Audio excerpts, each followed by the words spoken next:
Nggak ada ya yang lebih bikin stres bagi orang tua selain melihat anak kita nggak nyaman. Tangisan yang rasanya nggak bisa ditenangkan, gumoh yang kok kayaknya terus-terusan, malam-malam yang jadi kurang tidur, rasanya tuh luar biasa bikin kewalahan. Nah, tujuan dari pembahasan kita kali ini adalah untuk memberikan kejelasan dan panduan tentang salah satu penyebab paling umum dari ketidaknyamanan ini, penyakit reflux gastroesofageal, atau yang biasa kita sebut GERD pada anak-anak. Ini dia, pertanyaan yang pasti ada di benak banyak sekali orang tua.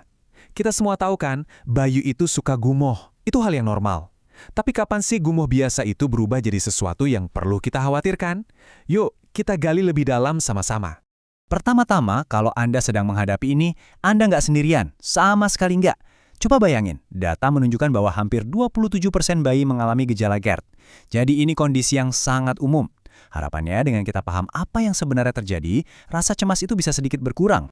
Oke, mari kita mulai dengan perbedaan yang paling mendasar. Penting banget buat kita untuk ngerti di mana sih batas antara perilaku bayi yang normal dan kondisi medis yang sebenarnya. Oke, di satu sisi kita punya yang namanya reflux gastroesophageal atau GER. Anggap aja ini adalah para happy speeders, bayi yang sering gumoh, tapi anaknya tetap ceria, berat badannya naik terus, dan kelihatannya nggak kesakitan. Ini tuh normal banget pada bayi. Nah, di sisi lain kita punya GERD. Inilah saat reflux tadi mulai menimbulkan masalah. Misalnya si kecil jadi rewel terus-terusan, susah makan, atau bahkan sampai ada komplikasi kesehatan. Jadi intinya gini, masalahnya bukan pada gumohnya, tapi pada dampaknya ke anak. Jadi, kenapa sih bayi itu gampang banget kena reflux? Jawabannya ada di anatomi tubuh mereka yang masih dalam tahap perkembangan. Yuk kita lihat sedikit sains di baliknya. Kenalan dulu yuk sama yang namanya sphincter esophagus bawah atau LSA. Anggap aja ini katup satu arah antara kerongkongan dan lambung. Seharusnya katup ini kebuka pas makanan mau masuk, terus langsung nutup rapat lagi biar isinya nggak balik ke atas. Nah, pada bayi, masalahnya adalah katup LS ini belum pinter, belum matang. Jadi kadang-kadang dia rileks atau kebuka di saat yang nggak tepat. Ini sering banget kepicu pas perut bayi lagi penuh setelah menyusu. Hasilnya, sedikit susu dan asam lambung jadi bisa kabur balik ke atas. Kalau ini kejadiannya sering, nah itulah yang kita sebut reflux. Sekarang kita udah tahu kenapanya. Mari kita bahas apanya. Maksudnya, apa saja tanda-tanda yang perlu diwaspadai orang tua yang mungkin nunjukin kalau ini bukan sekedar gumoh biasa. Gejalanya ini bisa beda-beda banget loh tergantung umur si kecil. Kalau pada bayi yang sering kita lihat ya, gumoh, rewelnya minta ampun, sampai nggak mau nyusu. Tapi pada anak yang lebih besar, gejalanya jadi lebih mirip orang dewasa. Ada rasa panas di dada, mual, atau nyeri di ulu hati. Nah, slide ini tolong diperhatikan baik-baik ya, ini penting banget. Ini adalah gejala bahaya atau red flags. Kalau Anda melihat salah satu dari ini, misalnya muntahnya nyemprot, warnanya hijau atau kuning, atau berat badannya turun, ini adalah tanda untuk segera cari bantuan medis. Kenapa? Karena bisa jadi ini bukan GERD, tapi kondisi lain yang lebih serius. Oke, katakanlah Anda melihat beberapa gejala yang bikin khawatir dan memutuskan untuk pergi ke dokter. Nah, apa nih yang bakal terjadi selanjutnya? Yuk, kita intip proses diagnosisnya. Hal pertama yang perlu kita tahu adalah diagnosis itu sebagian besar berdasarkan cerita Anda sebagai orang tua. Dokter akan mendengarkan dengan sangat teliti riwayat gejala anak Anda dan melakukan pemeriksaan fisik. Tes-tes yang canggih itu biasanya nggak langsung dilakukan. Tes itu lebih sering dipakai untuk memastikan nggak ada masalah lain. Dokter itu biasanya ngikutin alur diagnosis seperti yang kita lihat di sini.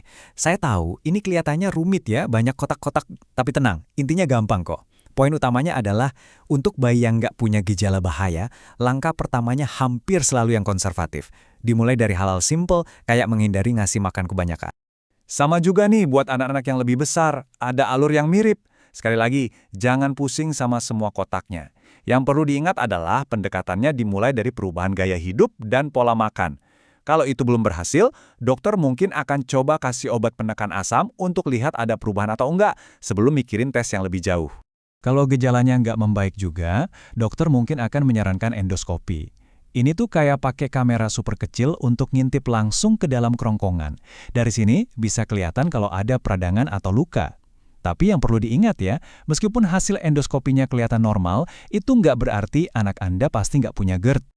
Nah, sekarang kita masuk ke bagian yang paling penting.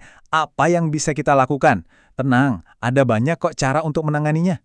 Penanganan itu hampir selalu dimulai dari yang paling simpel dulu, yang tanpa obat. Ini termasuk hal-hal praktis seperti ngasih makan dalam porsi lebih kecil tapi lebih sering, coba mengentalkan susu formula, dan untuk beberapa bayi, bisa juga dicoba menghilangkan protein susu sapi dari dietnya selama beberapa minggu. Kalau perubahan gaya hidup aja belum cukup, dokter mungkin akan mempertimbangkan obat-obatan. Jenis obat yang paling umum dipakai adalah proton pump inhibitors atau PPI.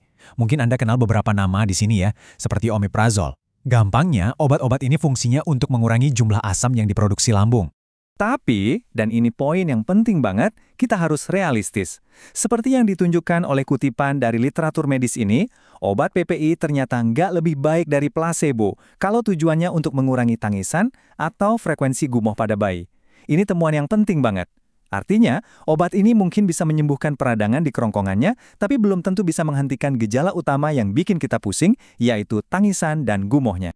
Dalam kasus yang super langka dan parah, di mana pengobatan lain nggak berhasil dan ada komplikasi yang membahayakan, operasi bisa jadi pilihan. Tapi ini bukan jalur yang umum ya, ini hanya untuk kasus-kasus yang paling sulit. Dan sekarang, kabar yang sangat baik. Jujur, ini slide favorit saya, karena ini adalah slide harapan. Lihat deh grafiknya, perhatikan gimana angkanya turun drastis. Dari lebih dari 26% di usia 6 minggu, anjlok jadi di bawah 3% di usia 6 bulan, dan tinggal sekitar 1% di usia 12 bulan. Ini bukti nyata, kalau bagi sebagian besar anak, ini hanyalah fase yang akan mereka lewati seiring waktu. Jadi, kesimpulannya apa? Ya, GERD pada anak itu memang bikin stres, bikin pusing. Tapi, ini adalah kondisi yang umum bisa dikelola, dan untuk hampir semua anak, ini akan membaik dengan sendirinya. Dengan pemahaman dan pendekatan yang tepat, masa depan anak kita sangat cerah. Mudah-mudahan pembahasan ini telah membekali Anda dengan pengetahuan. Jadi Anda nggak lagi merasa nggak berdaya, tapi sekarang punya bekal untuk memahami apa yang terjadi. Jadi pertanyaan terakhir ini untuk Anda. Dengan informasi baru ini, apa satu langkah selanjutnya yang akan Anda ambil? Atau pertanyaan kunci apa yang akan Anda ajukan saat ke dokter nanti untuk kesehatan si kecil?